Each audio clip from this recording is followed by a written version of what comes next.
기계학습과 AI라는 단어가 구분 없이 쓰이는 걸 들어보셨고 그 차이가 궁금하셨을 겁니다.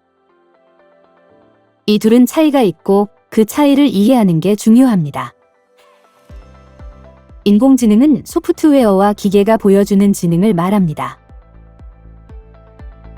반면 기계학습은 AI의 하위 집합입니다. 즉, 모든 기계학습은 AI지만 모든 AI의 기계학습이 수반되진 않습니다. 기계학습은 기계가 주어진 데이터를 학습하고 데이터의 패턴을 식별할 수 있는 AI입니다. 또한 기계가 데이터를 학습해 점차 성능이 향상되는 과정이기도 합니다.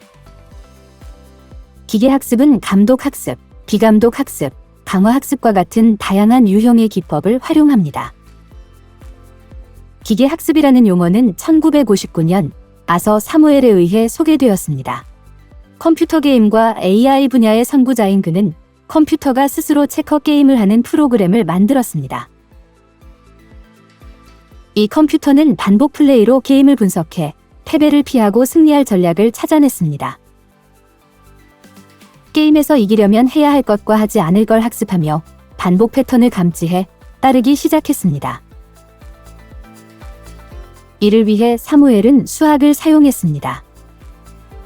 선형대수학, 미적분학, 확률 및 통계 등의 개념은 기계 학습 알고리즘이 어떻게 데이터에서 학습하며 예측을 하는지 이해하는 데 중요한 역할을 합니다.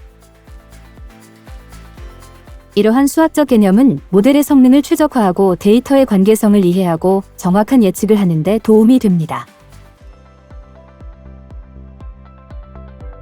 이 체커 게임은 대표적인 기계학습 사례입니다. 이 프로그램은 경험을 통해 학습하고 성공적인 결과를 반복해 점차 성능을 개선했습니다. 더 알아볼까요? 자전거 타기를 배우는 걸 생각해 봅시다. 처음 배울 때는 훈련용 바퀴로 시작했을 것입니다. 이 훈련용 바퀴는 기계학습 모델에 공급하는 초기 데이터 세트입니다. 학습을 시작할 때 필요한 기본 지침과 안정성을 제공합니다. 연습하며 균형 잡는 법과 페달 밟는 시간, 방향 전환을 이해하기 시작합니다. 이건 기계 학습 모델이 학습 과정에서 데이터의 패턴과 관계를 인식하기 시작하는 것입니다. 마침내 훈련용 바퀴를 뗐습니다. 이젠 같은 방식으로 자전거를 타지 않습니다. 다양한 상황에 적응해 나갑니다. 언덕길이나 혼잡한 공원을 지날 수도 있습니다. 마찬가지로 기계 학습 모델도 학습한 패턴을 사용해 새로운 데이터에 적응하고 정확히 예측하거나 설계된 작업을 수행합니다. 기술을 익히고 나면 다른 자전거도 탈 수 있듯이 기계 학습 모델도 학습한 걸 다른 것에 적용할 수 있습니다. 지금 타는 자전거가 배울 때 타던 게 아니어도 적응할 수 있는 것처럼요. 기계 학습의 기본 개념은 모델이 데이터를 통해 학습하고 패턴을 식별하면 그 패턴을 사용해 예측하거나 결정하는 것입니다. 사무엘의 체커 프로그램처럼 기계 학습 모델은 지속적인 학습과 적응을 통해 점점 성능이 향상됩니다.